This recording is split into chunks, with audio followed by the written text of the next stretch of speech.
and open your ears before.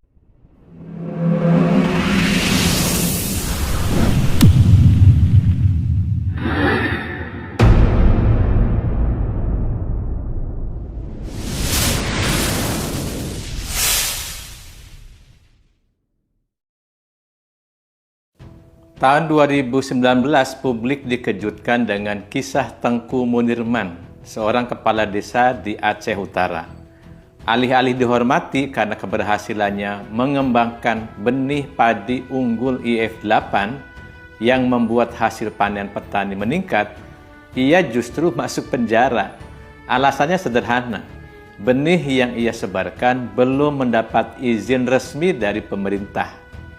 Teori labeling Howard Baker menjelaskan, Munirman yang dalam kacamata petani adalah pahlawan pangan dilabeli sebagai melanggar hukum oleh negara. Label itu punya konsekuensi sosial. Ia ditangkap, diperlakukan seperti kriminal, padahal yang ia sebarkan bukan narkoba, melainkan harapan bagi petani.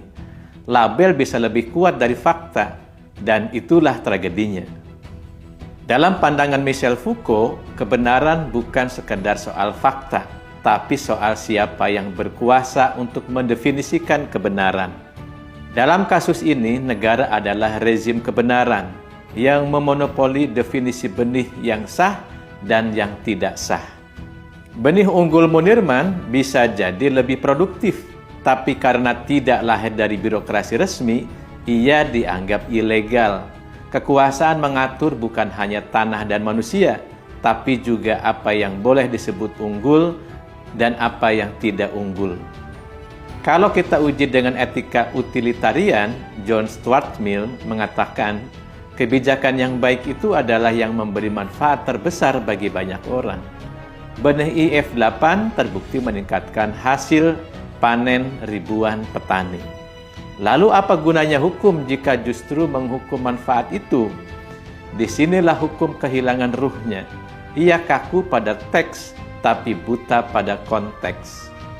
Lalu Munirman akhirnya ditangguhkan dengan alasan kemanusiaan. Tapi jejaknya masih meninggalkan pertanyaan besar.